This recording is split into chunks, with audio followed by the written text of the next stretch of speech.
ನಮಸ್ಕಾರ ಸ್ನೇಹಿತರೆ, ಇವತ್ತಿನ ವಿಶೇಷ ಮಾಹಿತಿ ಏನಪ್ಪಾ ಅಂದ್ರೆ PM Kisan pending payment update. PM Kisan ಯೋಜನೆಯಡಿ ಕೆಲವು ತಾಂತ್ರಿಕ ದೋಷಗಳಿಂದ ಹಣ ಜಮಾ ಆಗದೆ ಉಳಿದಿದ್ದ ಕಾರಣ ಕರ್ನಾಟಕದ ರೈತರಿಗೆ ಕೇಂದ್ರ ಸರ್ಕಾರ ಹಣ ಬಿಡುಗಡೆಗೆ ಇವಾಗ ಒಂದು ಮಹತ್ವದ ಮಾಹಿತಿ ಸಿಕ್ಕಿದೆ. ಏನಪ್ಪಾ ಅದು ಅಂತ ನೋಡ್ತಾ ಹೋಗೋಣ ಬನ್ನಿ. ರಾಜ್ಯದ ಸಾವಿರಾರು ರೈತರು ಕಳೆದ ಕೆಲವು ತಿಂಗಳುಗಳಿಂದ ನಿರೀಕ್ಷೆ ಮಾಡ್ತಾ ಇದ್ದಂತಹ ಮಹತ್ವದ ಸುದ್ದಿ. ಕೆಲವು ತಾಂತ್ರಿಕ ದೋಷದಿಂದಾಗಿ ಪ್ರಧಾನ ಮಂತ್ರಿ ಕಿಸಾನ್ ಸಮ್ಮಾನ್ ನಿಧಿ ಯೋಜನೆಯಡಿ ಹಣ ಸಿಗದೆ ಬಾಕಿ ಉಳಿದಿದ್ದಂತಹ ಫಲಾನುಭವಿಗಳಿಗೆ ಇದೀಗ ಕೇಂದ್ರ ಸರ್ಕಾರದಿಂದ ಪರಿಹಾರ ಸಿಕ್ಕಿದೆ. ಕರ್ನಾಟಕದ ಸುಮಾರು 22,000ಕ್ಕೂ ಹೆಚ್ಚು ಅರ್ಹ ರೈತರು ಮತ್ತೆ ಪಾವತಿ ಪಟ್ಟಿಗೆ ಸೇರಿದ್ದಾರೆ ಅಂತಾನೆ ಹೇಳಬಹುದು. ಹಾಗಿದ್ರೆ ಏನ್ ತಾಂತ್ರಿಕ ದೋಷ ಆಗಿತ್ತು ಅಂತ ನೋಡ್ತಾ ಹೋಗೋಣ ಬನ್ನಿ. ಮೊದಲನೇದಾಗಿ KYC ಕಂಪ್ಲೀಟ್ ಆಗದೆ ಇರೋದು. ಯಾರೆಲ್ಲ ಇನ್ನು KYC ಮಾಡಿಸಿಲ್ಲ ಅಂದ್ರೆ ದಯವಿಟ್ಟು ಹೋಗಿ KYC ಮಾಡಿಸಿ. ಬ್ಯಾಂಕ್ ಖಾತೆಗೆ ನಿಮ್ಮ ಆಧಾರ್ ಲಿಂಕ್ ಆಗದೆ ಇರೋದು, ಭೂ ದಾಖಲೆಗಳದ್ದೇನಾದ್ರೂ ತೊಂದರೆ ಇದ್ರೆ, ಹೆಸರು ಅಥವಾ ವಿಳಾಸದ ಏನಾದ್ರೂ ವ್ಯತ್ಯಾಸ ಇದ್ರೆ, ಇಂತಹ ಕೆಲವು ತಾಂತ್ರಿಕ ದೋಷಗಳೇನಾದ್ರೂ ಇದ್ರೆ ಸುಮಾರು 22,000ಕ್ಕೂ ಹೆಚ್ಚು ಅರ್ಹ ಫಲಾನುಭವಿಗಳು ಇದರಿಂದ ಯಾರು ನಿರಾಶ್ರಿತರಾಗಿದ್ರು ಅವರಿಗೆಲ್ಲ ಒಂದು ಸಿಹಿ ಸುದ್ದಿ ಸಿಕ್ಕಿದೆ. ಈಗ ಏನೇನು ಹೇಳಿದೆ ಇದೆಲ್ಲ ಅಪ್ಡೇಟ್ ಮಾಡಿಸ್ಕೊಂತ ಬನ್ನಿ.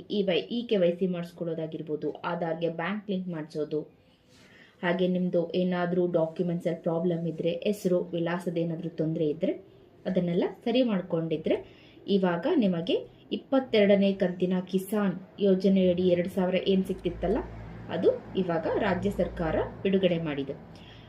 ರಾಜ್ಯದ ಮನವಿಗೆ ಕೇಂದ್ರದ ಸ್ಪಂದನೆ ಅಂದ್ರೆ ರಾಜ್ಯದ ಕೃಷಿ ಸಚಿವರು ಕೇಂದ್ರ ಕೃಷಿ ಸಚಿವರಿಗೆ ಒಂದು ಮನವಿಯನ್ನ ಸಲ್ಲಿಸಿದ ನಂತರ ಈ ವಿಚಾರಕ್ಕೆ ತಕ್ಷಣ ಒಂದು ಸ್ಪಂದನೆ ಸಿಕ್ಕಿದೆ.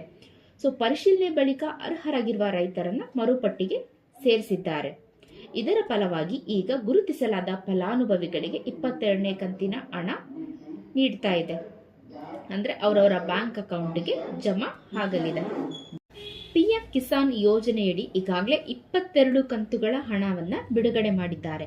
ಪ್ರತಿ ಕಂತುಗೂ 2,000 ಹಾಗೆ 21 ಕಂತುಗಳ ಹಣ 42,000 ಹಾಗೂ 22ನೇ ಕಂತಿನ ಹಣ 2026ರ ಮಾರ್ಚ್ನ ಕೊನೆಯ ವಾರ ಅಥವಾ ಏಪ್ರಿಲ್ನ ಮೊದಲ ವಾರದಲ್ಲಿ ಹಣ ಜಮಾ ಆಗುವ ಸಾಧ್ಯತೆ ಇದೆ ಅನ್ನೋ ಮಾಹಿತಿ ಸಿಕ್ಕಿದೆ.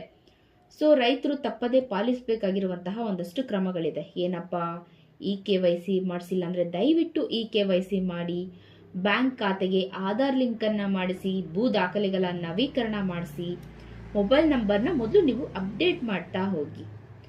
ಯಾಕಂದ್ರೆ ಮೊಬೈಲ್ ನಂಬರ್ಗೆ OTP ಬರುತ್ತಲ್ಲ, ಹಾಗೆ ನೀವು ರೈತರು ಎಲ್ಲ ಏನಿದ್ದೀರಾ ತಮ್ಮ ಮೊಬೈಲ್ ಫೋನ್ ಮೂಲಕನೇ ನಿಮ್ಮ ಅರ್ಹರ ಪಟ್ಟಿಯನ್ನ ನೀವು ನೋಡಬಹುದು.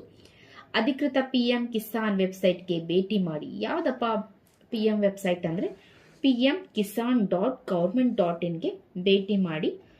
ಹಾಗೆ ಮುಖಪುಟದಲ್ಲಿ ಅಂದ್ರೆ ಬೆನಿಫಿಷಿಯರಿ ಲಿಸ್ಟ್ ಆಯ್ಕೆಯನ್ನ ಕ್ಲಿಕ್ ಮಾಡಿ. ನಂತರ ನಿಮ್ಮ ರಾಜ್ಯ ಯಾವುದು, ಜಿಲ್ಲೆ, ತಾಲೂಕು, ಹಳ್ಳಿಯನ್ನ ಆಯ್ಕೆ ಮಾಡಿ. ಅಲ್ಲಿ ಒಂದು ರಿಪೋರ್ಟ್ ಅಂತ ಇರುತ್ತೆ, ಅದರ ಮೇಲೆ ಕ್ಲಿಕ್ ಮಾಡಿ. ಹಾಗೆ ನಿಮ್ಮ ಹಳ್ಳಿಯ ಅರ್ಹ ರೈತರ ಪಟ್ಟಿಯನ್ನ ಅಲ್ಲಿ ತೋರಿಸಲಾಗುತ್ತೆ.